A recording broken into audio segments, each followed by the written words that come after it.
Welcome back to week 2 of writing in the raw. I cut my thumb. I was playing with my son's Legos and I cut my thumb playing Legos with my son.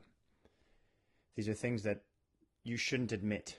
But here we are. So last week I was a little bit ambitious. I said 21 views. I was like, the 21 people that will watch this. Way off. Samsonite. I was way off. Zero views. So that raises the question, why am I doing this? I asked this to myself. Is this a futile exercise in narcissism? Do I enjoy the sound of my own voice? Yes. The answer is unequivocally yes. Otherwise, I wouldn't be doing videos. If you don't like the sound of your own voice, if you don't like the way you look, like I notice all kinds of things when I'm editing videos. Like my nose is kind of like off a little bit. I have a nostril that's off. I know. See, now you're gonna look at it. I cut my own hair, so every time I'm like, mercifully, this is just a tiny little camera, so you won't be able to like pick that up. Like you learn. So, no, it's not narcissistic. It is therapeutic. And this is a cadence. This is getting me on track to finish this thing. It genuinely is. LLM. Here's a GPT-ish AI. This. Why write in the age of AI? Write me a story, tell me a story about this. Write me a story about this. Why? Why am I doing this? Why should anyone write in the age of AI? That's a great question. One, because when this thing writes, when AI writes, it's regurgitating things and assembling things, perhaps in a new and creative, unique way, depending on your prompt, right? I'm not going to sit here and say every story has been told and it's just spitting out that same story. No, it's grabbing bits from existing stories and making new stories. So why are we doing this? Because writing is mining, it's soul searching, it's pulling things out, it's extrapolating. You don't write for other people, you write for yourself predominantly, and then your audience either comes or they don't. I don't have an audience. 0 views. I've made no money writing, just full stop, $0 writing. I wrote every single day for a year and a half when my wife and I first got married. She was gracious enough to let me do that, and she worked. I drank lots of green tea and spent 8 hours a day just hammering on the story. I finished the Fox Chronicles book 1, the first draft of it in 2016, something like that. And then I realized, I was reading through it and I was just like, this is garbage. So I hit Control A or Command A and delete. I kid you not. I deleted it. It was like 48,000 words, 50 something thousand words. Deleted it and wrote it again. This time it only took me like 2 or 3 months to write because I was just hammering on this thing. And I finished it and I knew it wasn't good and I did it again. I got up to 68,000 words, almost 70,000 words that time. So this is V3. This is version 3.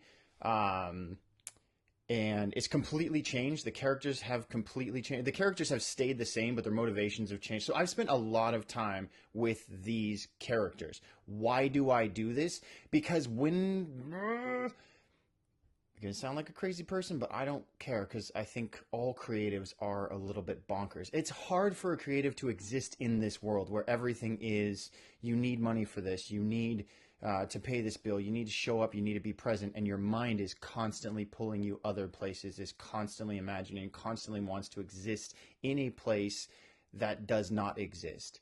I think creatives have the hardest road. It's awful sometimes. So why am I doing this? Because to finish that thought, yay ADHD, I see foxes. These guys follow me around. I'll see Hannah swinging her legs on a swing while I'm out pushing my son on a swing, and there's an empty swing next to me, and just these imaginary characters looking up at me and saying, you're gonna finish, right? Like, you wouldn't leave me there, right? that's why I'm doing what I'm doing. Why am I recording myself? Because every single week I have to make progress to do this. It's accountability is what this is. So I think no thumbnails, no editing, writing in the raw. It's going to be awful. Tangential garbage is what this is. That would be another good channel, tangential garbage. Yeah, that's the other name of something. Okay, so chapter 1 last week, we did not have what is the point of the chapter. So I went ahead and updated that. The point of the chapter is to hook the reader. I spent a lot of time thinking. I started Jonathan Safran Foer's Everything is Illuminated this week. And I was also reading The Kings of the Wild. I don't know who that's by.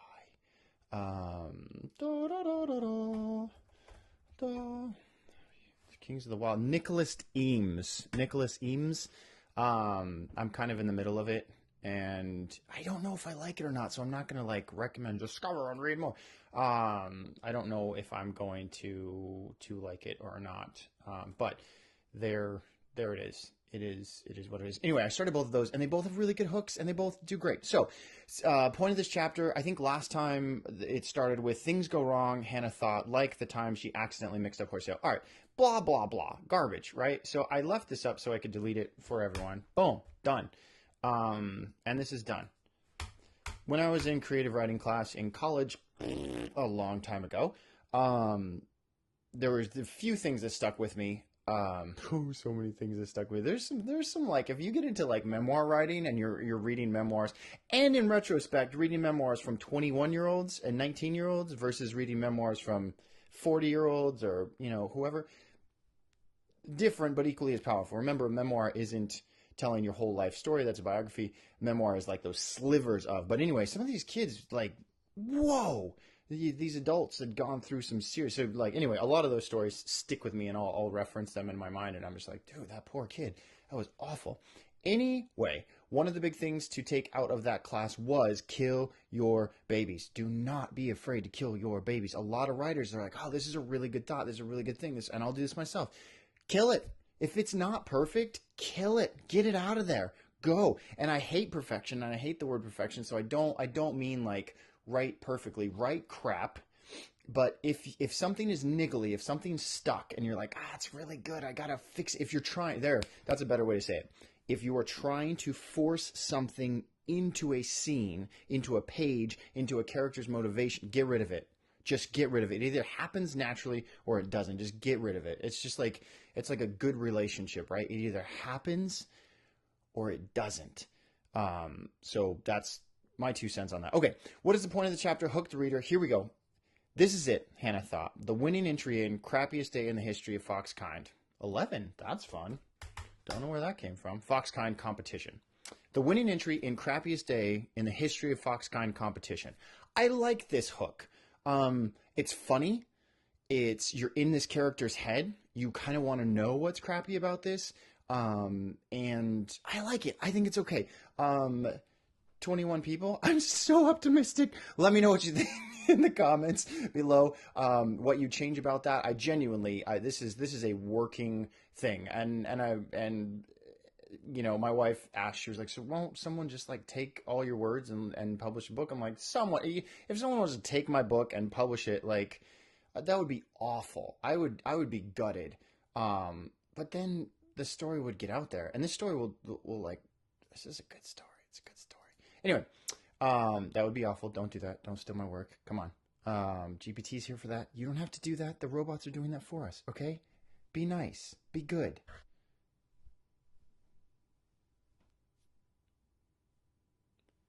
Hannah didn't mind an occasional flogging or thief hung from the stocks, but, she mused, it felt a whole lot different when the fox in question was her. Okay, all of this has stayed the same. I did highlight this green one because last time I said it didn't make sense. And here we go. A rotten cabbage. Okay, so let's start with not that. Let's start right here at not that. Not that there's anything wrong with a night. Not that there's anything wrong with a night at the tavern. Hannah half yelled, finishing her thought out loud. I don't suppose you'd fancy a drink? But the crowd's chaos swallowed her words. Maybe a rotten cabbage clipped her elbow with an energetic splock sound before it tumbled to the cobbles. Really? A cabbage? She yelled to the rabble at large. To herself, she thought, who keeps a rotten cabbage in their satchel? What kind of lunatic thinks, today could be the day I witness a senseless act of corporal punishment. Better not leave home without that moldy chunk of cabbage I've been saving. The crowd of foxes was in full riot mode now. Nothing like a good whipping before Holy Day. It was good for a town's morale. It was an obvious boon to sellers of nearly expired veggies.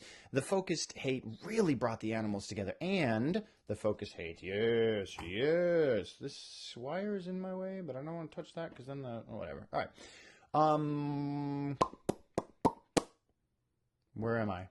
And. I just added and. It was a very important and. And. Space. The focused hate was really brought the animals together, which was important because the day the hounds had broken down the towering gates, turning the city's inhabitants into the citizens of Athak and involuntary servants of the White Lion. Servants or slaves? Which one's stronger? Slaves? Yeah, let's do slaves. Let's go crazy. Slaves of the White Lion, unity and morale were discarded without a second thought. How did it come to this? A weasel looking for... How did it come to this? Okay, so this is... Hannah's thought. I almost want to delete this. Let's delete it. It's trying to... Whoa, don't delete that. Oh, the whole dang thing. Let's delete it. I feel like that's forced. Okay, without a second thought. We're kind of in the middle of a chunk of exposition, so we're just going to go back to the scene here. A weasel-looking fox in greasy black clothes slithered from the crowd like a snake to a nest full of eggs. Without flourish or effort, a knife flashed from somewhere in the folds of his cloak. As Hannah's mind was still trying to process what her eyes were relaying to her, he cut the leather strap... Boop, backspace. He cut the leather strap and removed Hannah's satchel from her neck. Her satchel was swallowed by the cloak like a bug into the mouth of a bass.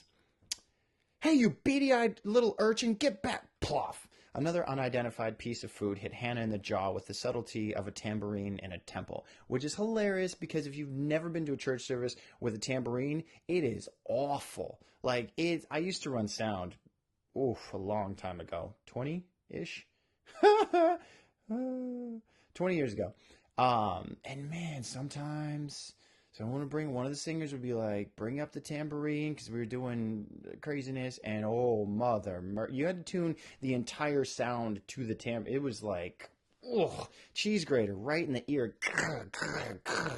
Or karaoke in China and Japan and South Korea. Whenever I'd go to noraebang or karaoke or wherever, they always have tambourines in there, and you would come out like in your ears, and you'd be like, "Is that blood?" Thanks a lot, Chaemin. Like 3 hours of like kata kata kata kata. Like just I hate tambourines. So this is me just hating on tambourines. You wouldn't get that if you were just reading it, but you're behind the scenes. Welcome aboard. You get my harangue on tambourines. So there we go. Blah, blah, blah, tambourine in a temple. Ow, she said, ignoring the pain long enough to scan the rabble for the thief. He'd vanished into the crowd. But, delete that, lowercase, he'd vanished into the crowd. Just like Hannah's hope to end the day without a tremendous loss of fur and blood, he was gone. This was going to hurt. Well, she thought, at least the stupid sky was blue and it wasn't stupid raining. The heavens, never one to spoil the opportunity, released a deluge of rain. But, just to be especially cheeky, this rain wasn't wet. In fact, it was the very opposite of wet. Fire rained down on the grimy cobbles, turning the town center into a furnace of death. Okay, how do we do? Rank that down below as far as opening, not chapters. It's not a chapter. It's tiny. Chapterette. I don't know if that's... I'm sure someone has a name for this, and I should know, but I've forgotten. Who cares? So let's rate that 1 to 5, and then tell me what's weak, what's not weak about that. Love that. We're having a conversation here. We're going back and forth. It's writing in the raw on purpose. So here we go. So we get into chapter 2 here. The point of this chapter is to show 2 things. The sarcasm of clumsiness of Hannah, which is important, and we want to give her backstory. She still lives with her dad, but has a cot at Salome's. So I say Salome's, that's the way I pronounce that. everyone who reads this will pronounce it differently in their head, and that's great. When you start reading a book, it's yours. That's your imagination. That's why it's so important not to mess with things, because people are invested and their own versions. There's a lot of like hashtag not my insert here. Whenever people are cast in the roles of books, and it's just because every single person's mind is different and your imagination is different, and that's good and wonderful and amazing, and that's what it should be. So I recognize that, but anyway, in my mind, it's Salome, her best friend Salome. Okay, so here's the plot here. She's delivering medicine. She breaks a stone statue of the gods and accidentally gets tangled up in the play. Now, the breaks the stone statue, this may seem superfluous. Breaks a stone statue of the gods. But it's not, because it's a really, really good visual. And why am I going back to college so much? I adore film. I write seeing things in scene. I'm touching this microphone. I write seeing things in scene, and if I have a good visual element, I will. Was that an obscene gesture? If I have a good visual element, I will. I'll put it in there because I really, really like it, and I can imagine like the Howard Shore or the Hans Zimmer, like, oh, like aria, like in the middle of it, with like someone clutch. So anyway, that's what this is. This is the stone statue of the gods is in the middle of death and chaos. We're going to return back to the stone of the gods. So we're kind of seeding in this really powerful visual is what we're doing. And it's fun. It's complicated. It's not a higher level of writing. I think honestly, I should worry less about stuff like that and more about. I feel like it's an Achilles heel where I'm like, well, what about in 10 chapters? I have this whiteboard over here. You can't see it. What about in 10 chapters if this over here goes over to that and then this? Blah, blah, blah. It's like, dude, just write the dang book. Like, just write the dang book. So don't go crazy with that. If that's your tendency, like it is mine. Just rein it in. But if it's not your tendency and you're a capable writer, and incorporate more visual elements that are like really, really cool. Think about whatever your favorite movie is, a visual element with the choir, angelic music, into the film, whatever, Jack, I'll Never Let Go type thing. And really, really, really drive it home, man. Because I feel like a lot of readers think cinematically as well. It is a little movie in our heads, but a movie in our heads where we can hammer emotion. And there's a lot more subtleties and there's a lot more richness to our imaginations than just getting our olfactories concussed with visuals. Yeah, anyway. Pushing her way through the tangled mass of fur and foul smells that is the wheel on the eve of Holy Day, Hannah's paw found what felt like a glob of slimy, still warm spit. Splick. Gods, why me? She stopped to inspect whatever mushy, slick thing she just stepped on. There were, Hannah knew very well, things that could be easily wiped off, and things that even a bucket of warm water and a wheelbarrow of lye would scoff at. Please be a slug. It felt like a slug. It had all the cold and slimy marks of it. Okay, so this is oopsies. So I can't put cold on here, and I have to put slimy on here. It had all the slimy marks of okay. So the still warm. The still warm is the part that doesn't jive with the cold. I had to put cold in. Here's the deal. I live in the PNW. Every night when I go out to throw the trash and get ready for racquetball in the morning, I play a dying sport. I don't care. Judge me. I play a dying sport. I write books people don't. I am the epitome of feckless is what I am. Like I feel like so much of my life is just like the epitome of,